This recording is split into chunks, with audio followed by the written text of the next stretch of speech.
In this webinar, I'm going to cover the July 2011 ChildConnect release. That we've got a number of features both on the agency, attorneys, and adopted parent, birth parent side.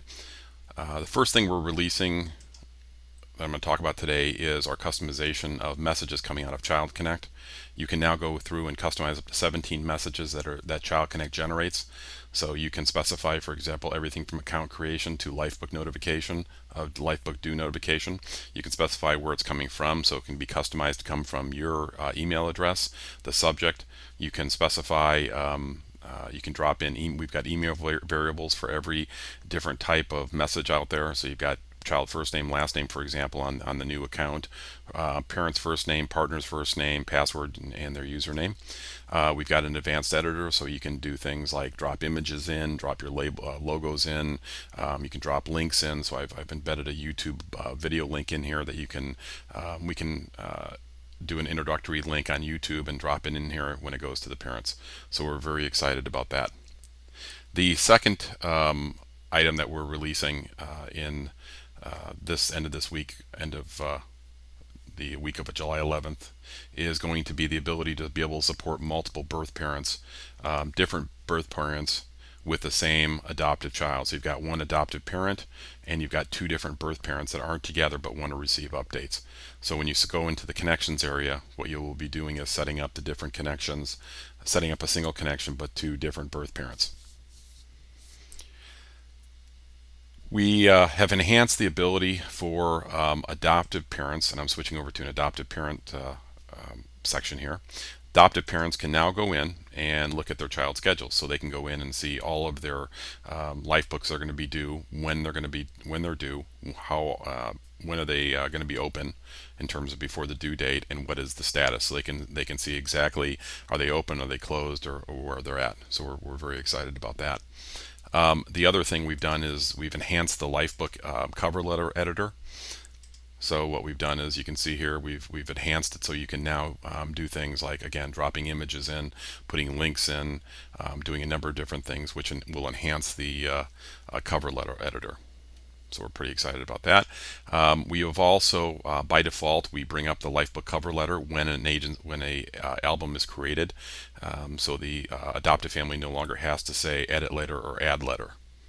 So it automatically leads them right to the cover letter.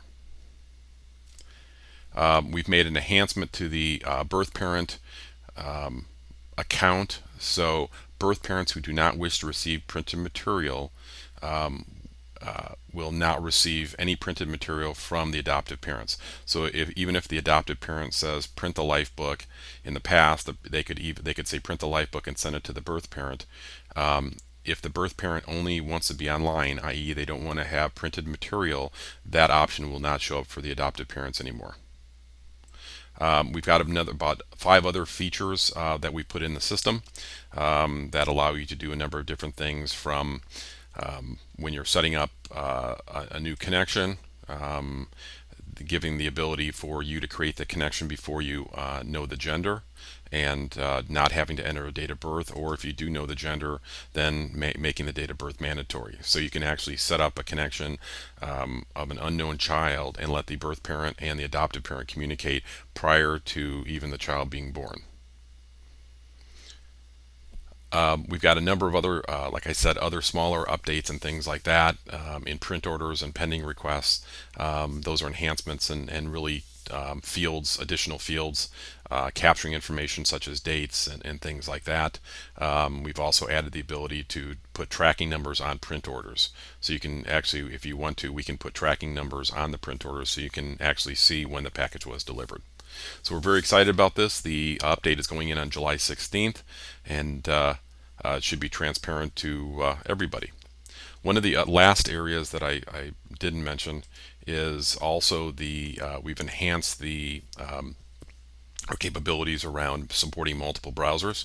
So now we've put in the necessary technology which allows the parent to be able to select be able to easily install all the controls necessary to upload pictures and things like that. We enhanced several months ago the ability for parents to be able to upload pictures. And when I talk about enhanced, we've got the ability for the parents to be able to, for example, select pictures, be able to rotate pictures, okay, and crop pictures before they even upload it. Put the titles in and put the descriptions in right away. And they can also select multiples if they want. So we've got multiple uploads going, and you can see here it fills in the parent. All they have to do is just fill in all the titles and descriptions so they can do a mass upload. So we've optimized the upload process. So we're very excited about the changes that are going into ChildConnect, and we believe it continues to become a stronger and stronger product. And I want to thank everybody for providing all these valuable inputs and making the product a success. Thank you.